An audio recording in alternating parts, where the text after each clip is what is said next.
요셉이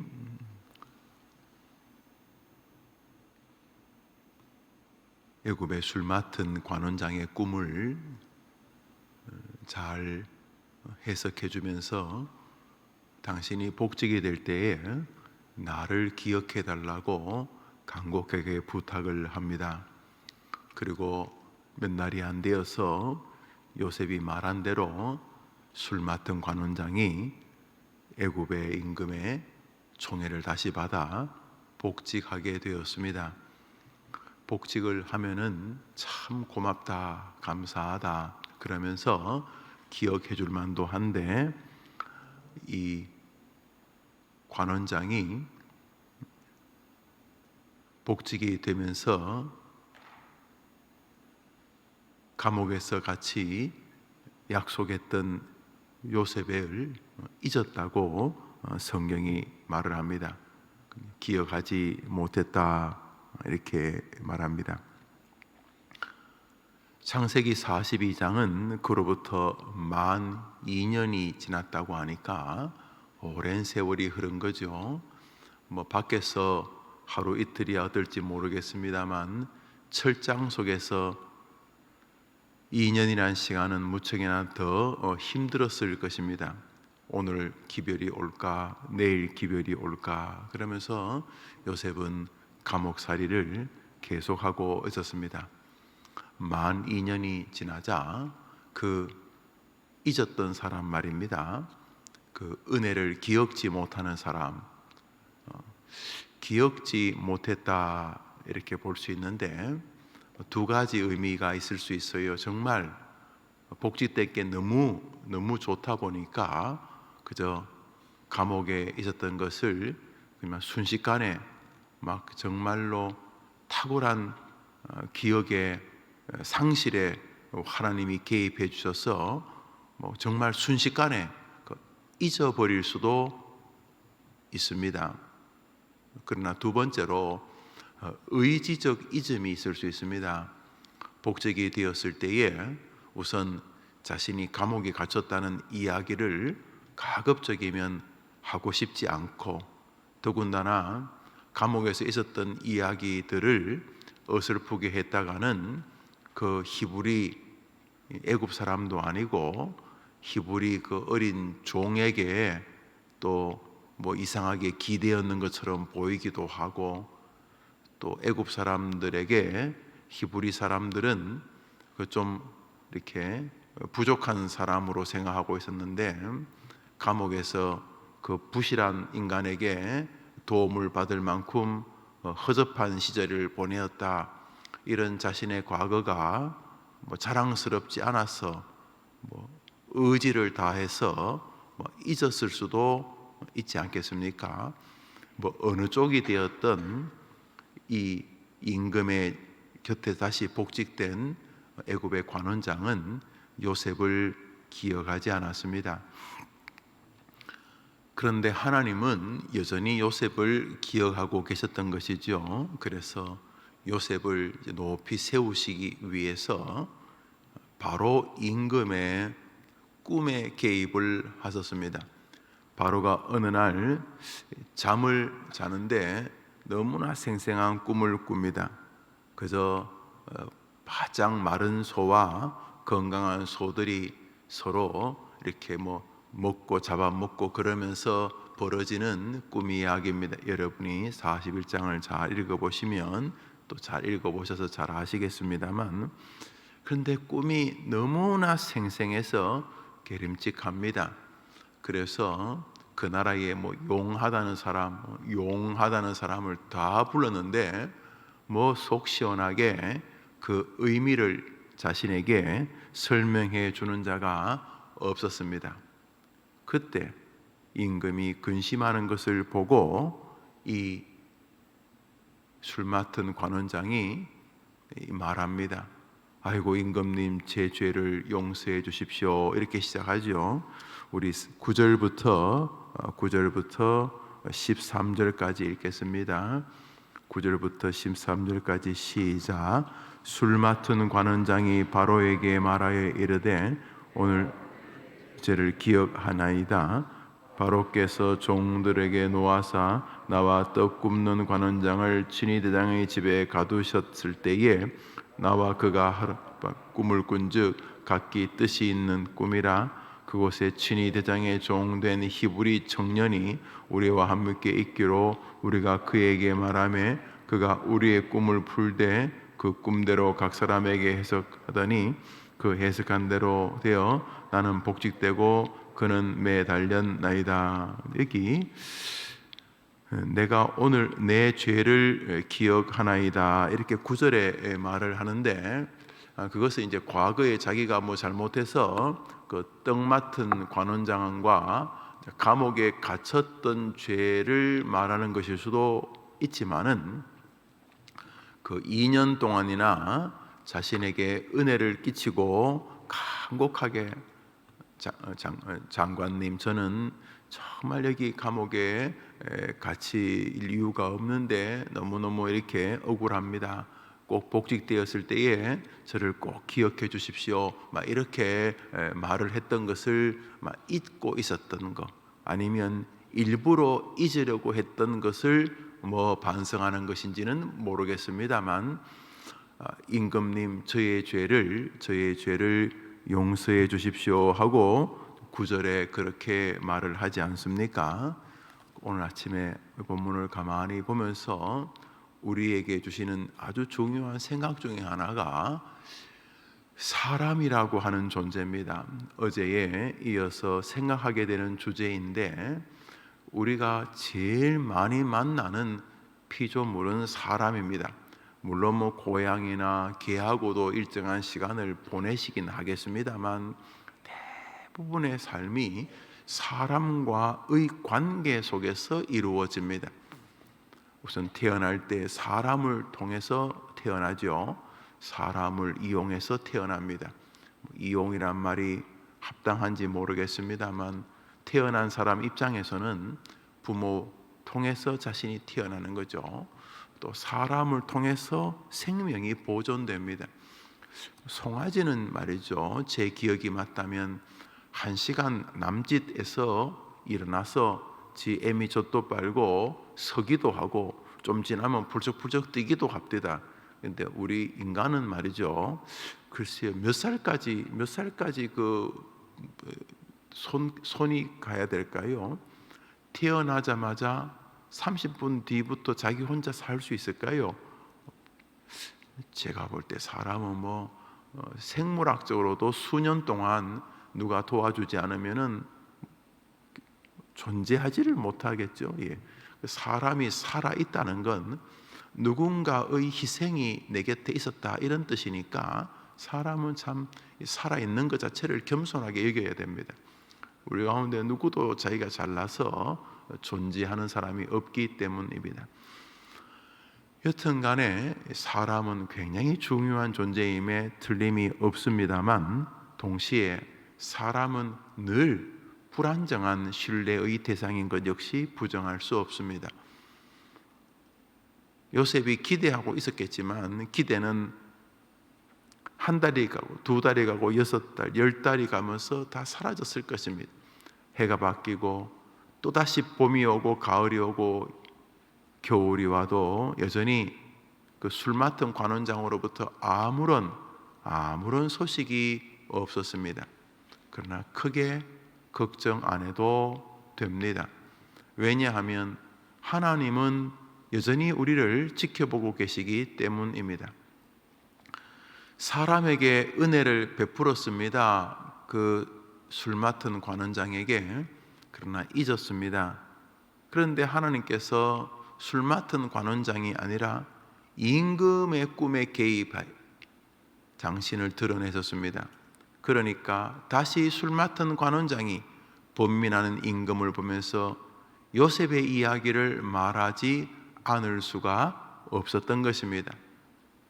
그 뒷구절을 읽어보겠습니다. 14절입니다. 읽읍시다. 시작. 이에 바로가 사람을 보내어 요셉을 부르매 그들이 급히 그를 옥에서 내놓은지라. 요셉이 곧 수염을 깎고 그의 옷을 갈아입고 바로에게 들어가니. 이렇게 된 것입니다.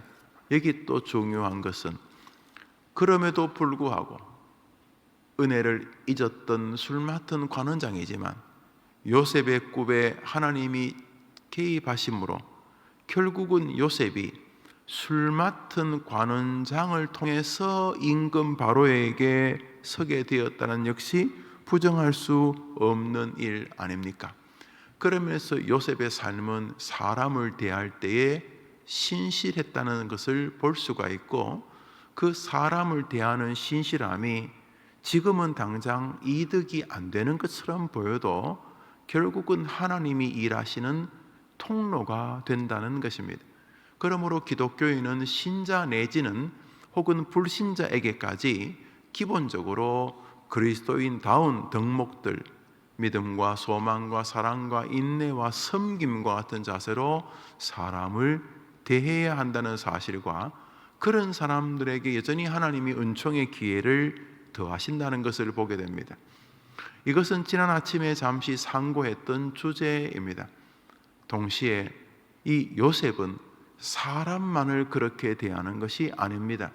사람을 그렇게 대하는 자를 신실한 사람을 대하는 사람이라 이렇게 불러야 되겠죠. 오늘 성경 창세기 41장 46절을 보겠습니다. 이제 애굽의 총리가 되었습니다. 46절을 읽습니다. 시작. 요셉이 애굽 왕 바로 앞에 설 때에 30세라. 그가 바로 앞을 떠나 애굽 온 땅을 순찰하니, 무슨 말이냐 하면 이 요셉이라고 하는 사람이 임금으로부터 너무나 깊은 감동을 이렇게 받게 함으로써 그 임금이 그 자리에서 요셉을 총리로 세웁니다. 하나님의 강력한 도우심이겠죠. 요셉하고 대화를 하는 순간 그동안 자기를 돕던 이 신하들, 부하들과 전혀 다른 수준의 인간을 보게 된 것입니다.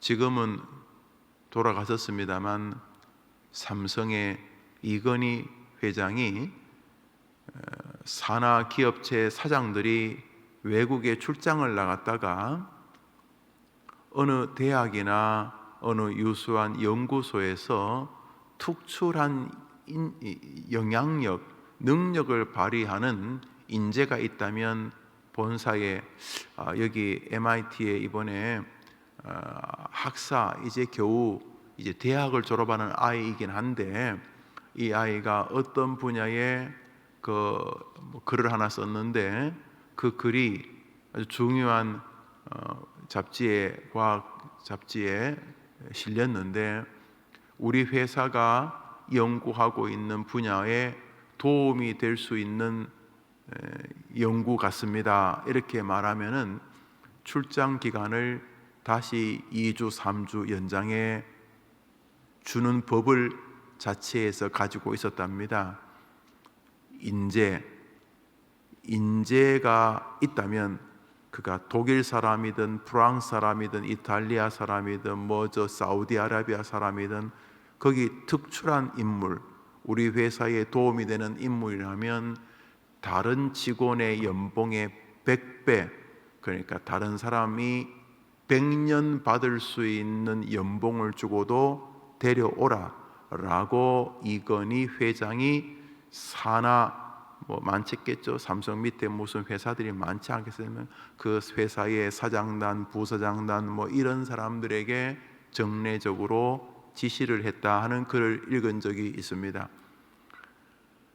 그런 말을 싫어하는 사람도 있습니다만, 탁월한 한 사람이 10만 명, 100만 명을 먹여 살린다, 이런 관점을 가지고 있었던 것으로 보입니다. 그것이 다 통용된다 이렇게 말하기는 어렵지만은 여전히 뛰어난 한 사람의 가치가 중요하다는 것은 부정할 수가 없습니다. 물론 그 한 사람의 영혼이 그렇지 않은 사람의 영혼보다 더 두껍다, 더 크다 이렇게 말할 수는 없습니다. 그러나 달란트에 관한 것은 인정될 수 있습니다. 어떤 사람은 5달란트를 받은 사람이 있습니다. 어떤 사람은 2달란트를 받은 사람이 있습니다. 그 역량이 그렇습니다. 그렇지만 5달란트나 2달란트 받은 사람이 다 하나님 앞에 존귀합니다. 그렇지만 역량은 다르다는 것입니다. 어떤 사람은 마라톤을 남들보다 42km 수월하게 뜁니다. 어떤 사람은 4km도 못 뜁니다. 아무리 훈련을 해도 그 신체 구조가 그렇게 뛰다가 죽을 수 있습니다. 예를 들어, 그러나 어떤 사람은 또 수영을 정말 잘합니다. 보니까 남들보다 숨쉬는 폐활량이 확실히 뛰어나고 손이나 발 구조가 수영하기에 좋을 수 있습니다. 어떤 사람은 어릴 때부터 남들하고 좀 다르게 노래를 합니다. 물론 코, 입, 귀, 손, 발 다 남하고 똑같이 생겼는데 그 노래하는 구조나 노래하는 태도나 노래하는 몸의 장기가 다른 사람보다 조금 다를 수 있습니다. 어떻게 모든 사람이 똑같아야 합니까? 그럴 수가 없습니다. 자식을 낳아봐도요, 몇 명 안 되잖아요. 1명, 2명, 3명, 4명 그래 봐야 서너 명 안 되는데, 같은 엄마인데 같은 아버지인데 아이들마다 기질이나 성품이나 혹은 어떤 특정한 분야를 해내는 역량들이 다 다릅니다. 하나님이 사람을 똑같이 만들지 않으셨어요. 그러니까 똑같지 않은 것 때문에 막 열등감을 갖고, 그것은 굉장히 지혜롭지 못한 것입니다. 하나님의 섭리 안에 있는 거죠. 어떤 사람은 이거는 굉장히 탁월하지만 이거는 못하고, 어떤 사람은 이거는 못하는데 이거는 참 즐거워하고, 사람마다 다 다르게 만드신 거죠. 여튼간에 요셉을 딱 보는 순간 이 애굽의 바로는 임금감이 맞습니다. 야, 이거 인물이다. 이 녀석이 나의 이 통치에 도움되겠다 생각을 한 것 같아요. 그래서 요셉을 총리로 세웁니다. 요셉이 총리가 되자마자 제일 먼저 한 일이 무엇인가 하는 거죠. 요셉은 보디발의 집에 있을 때나 감옥에 있을 때나 사람들에게 총무로 인정을 받습니다. 그래서 우리 교회에서 어린아이들 교육 프로그램 중에 하나가 요셉 총무 제도입니다. 요셉은 가는 곳마다 총무가 됩니다. 그냥 발 넓고 말 입심 좋고 그런 수준이 아니라, 쟤한테 뭘 맡기면 너무나 깔끔하고 탁월하게 해냅니다. 감동스럽게. 그냥 소풍 한번 갔다 오는 거 별거 아닌 것 같은데, 이전에 총무들에게 맡기면 그냥 그렇게 준비하는데, 이번 총무에게 맡겼을 때 이 등산을 하면서 이 세심한 것 하나까지 그 친구가 챙긴 것에 은근히 감동이 옵니다. 똑같이 오이 깎아오고 똑같이 방울토마토 들고 왔겠지만은 높지 않은 산 잠시 갔다 오면서, 이야, 이 친구 참 잘한다. 한 해, 2해 지나면서 말 그대로 누가 붙이지 않아도 명총무다, 이렇게 말해주게 됩니다. 그렇죠. 사람들마다 역량의 차이가 있습니다. 요셉이 그런 인물이었던 것 같아요. 사람들이 요셉하고 며칠, 몇 개월, 몇 년 지내보면은 중요한 일은 쟤한테 맡겨, 제가 제일 깔끔하게 해, 이런 인물이었던 것이죠. 그런데 사람에게만 그런 게 아니고 일들에게도 그랬습니다. 요셉이 총리가 되었습니다. 갑자기 모든 신하들이 요셉 눈치를 보는 높은 자리에 섰을 때에 요셉이 제일 먼저 한 것은 임금으로부터 도장을 받는 거죠.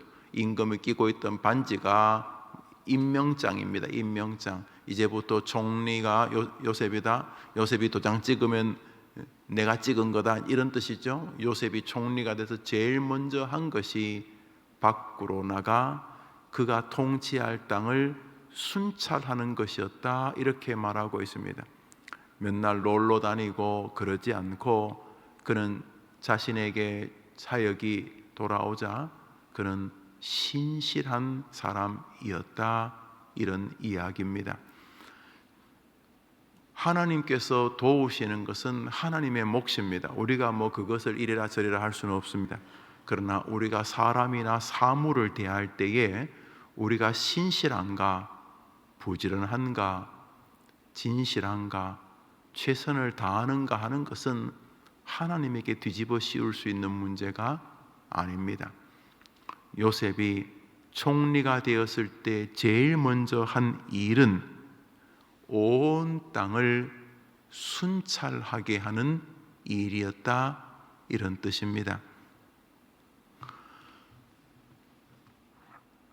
하나님이 모든 것을 하신다는 말 안에는 우리가 해야 될 말조심, 우리가 해야 될 성실함까지 하나님에게 다 핑계하라는 뜻은 아닙니다.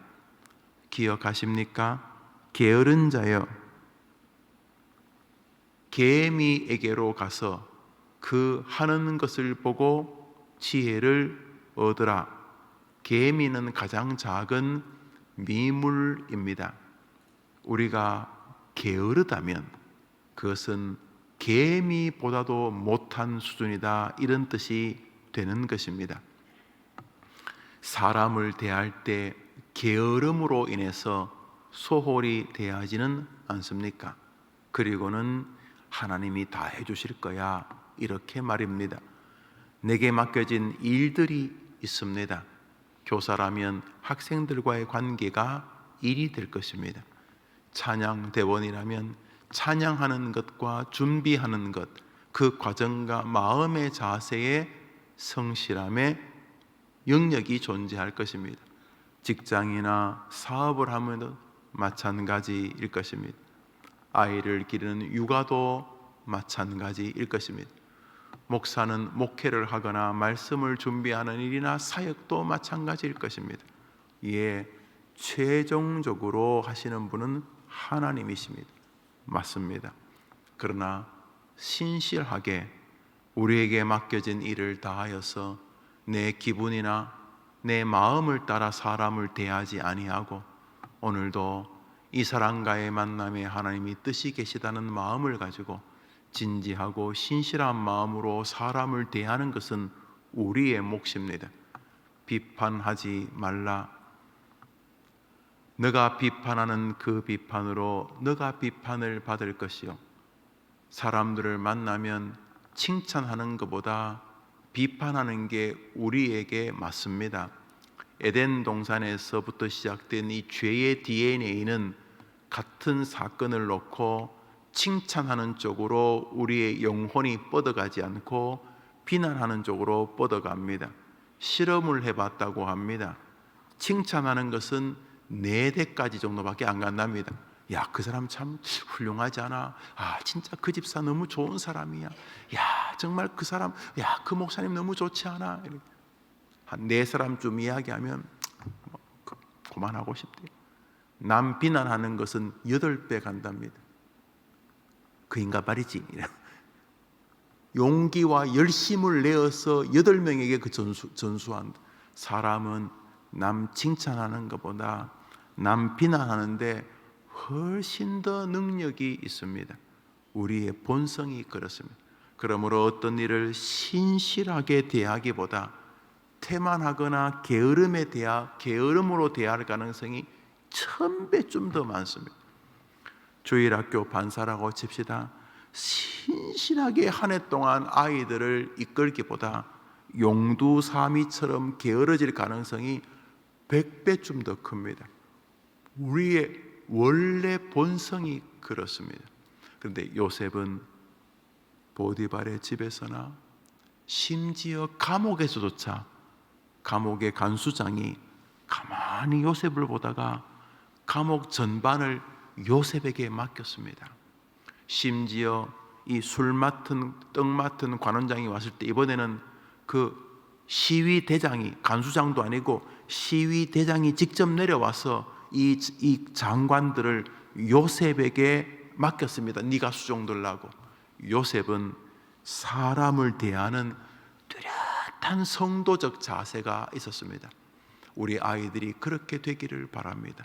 공부도 대충 하는 것이 아니라 지금부터 얼마 동안 내가 공부할 텐데 이것은 하나님이 나로 하나님의 일에 쓰시기 위하여 나에게 지혜와 공부를 하는 가르치는 선생님과의 관계와 공부하는 동안 나의 한계와 나의 부족과 그것을 이해할 수 있는 능력과 이해할 수 없는 모자람을 하나님 앞에 정확히 이해하고 도움을 구하고 또 하나님 위해서 나의 최선을 다할 수 있는 이것도 하나님이 주신 일이다. 이런 마음을 우리 요셉 총무에 들어오면 이제 제일 먼저 시간의 주인이라고 가르치는데, 그렇지, 내가 공부하는 시간 이걸 주님께서 기뻐하시도록 써야 되겠다, 이렇게 돼야 되는 거죠. 1등 하냐 2등 하냐 두 번째 문제고, 돈을 버는 일도 이 일을 통해서 나의 성실함이 주변에 같이 근로하는 분들에게, 야, 예수 믿는 사람은 정말 신실하구나. 돈을 쓰는 것, 내가 돈을 또 귀하게 쓰려면 벌어야 될 것 아닙니까? 내가 돈을 귀하게 쓰는 일을 통해서 주님을 높인, 그래서 기독교인들은 정말 성실한 거죠. 사람을 대할 때도 항상 내 기분대로 대하는 게 제일 쉽습니다. 싫어? 가? 꼴 보기 싫어? 이거 뭐 제일 좋죠. 내 기분대로. 내 기분대로 안 하고 하나님이 뜻이 계셔서 저 사람하고 잠시 있게 하는데, 이곳에서 주님의 뜻을 높이고, 또 주님은 비록 사람이 불신자지만 저 사람을 통해서도 내게 말씀하시는 분, 짐승, 나귀를 통해서도 말씀하시는데 하물며 입 가지고 있는 왜 사람을 통해 말씀 못 하시겠는가 하면서 직장 생활도 그가 신자든 불신자든, 사장님이 신자 사장님이든 사장님이 불신자 상관없이, 내 동료가 내 후배가 예수님 잘 믿는 사람이든 안 그래도 아무 상관없이 요셉처럼 사람을 혹은 사물을 혹은 자신에게 있는 이 사역을 대할 때 그것이 다 하나님께서 내게 맡기신 일처럼 인정했기 때문에 요셉은 사람뿐 아니라 그를 총리의 자리에 세우자마자 에헴 나 총리다 하고 그들은만 피운 게 아니라 즉시 자신이 해야 될 온 땅을 다니며 순찰하고 그리고 하여 풍년을 대비하게 하는 일들로 이어지게 됩니다. 난 세상 싫어, 나는 교회만 살 거야. 멋있어 보이지만 안 멋있는 것입니다. 우리는 세상을 포기할 수 없습니다. 다니엘, 바벨론의 포로로 왔지만 그는 최선을 다해서 바벨론의 3명의 총리 중에 1명까지 되었습니다.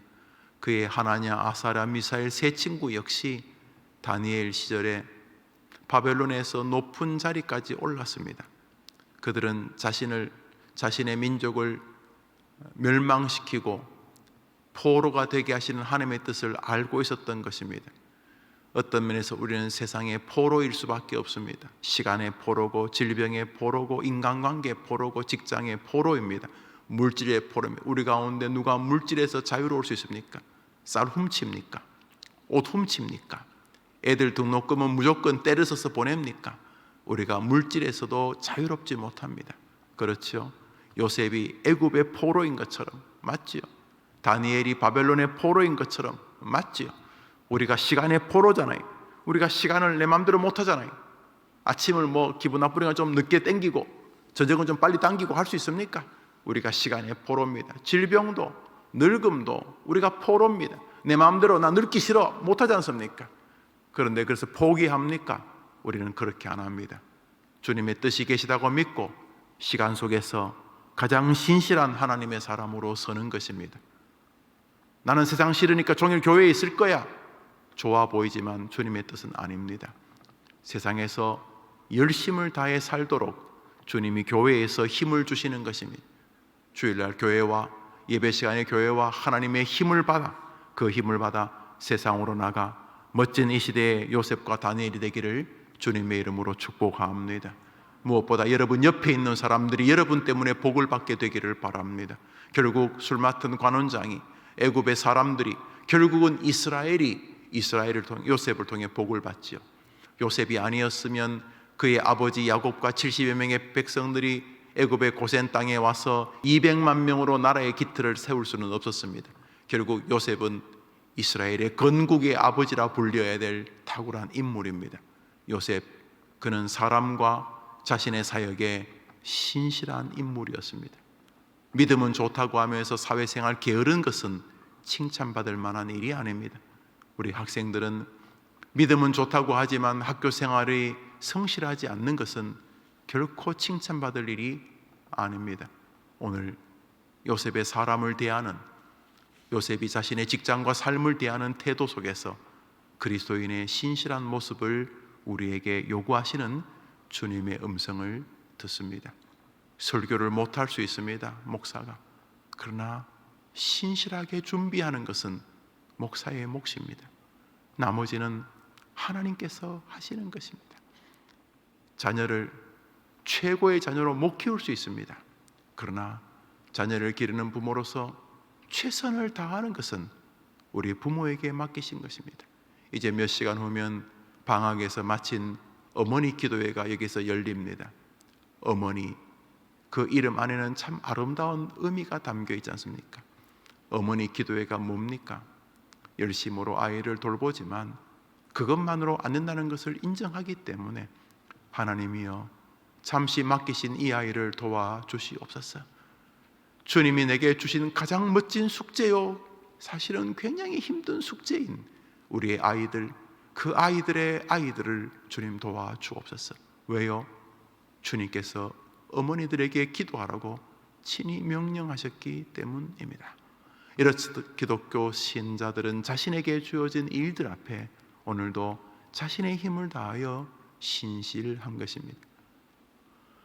믿음 때문에 여러분의 삶도 그리스도인의 향기가 나는 오늘이 되기를 축복합니다. 주님 가르친 기도로 예배를 마치고 자유롭게 기도하며 하루를 출발합시다. 하늘에 계신 우리 아버지여, 이름이 거룩히 여김을 받으시오.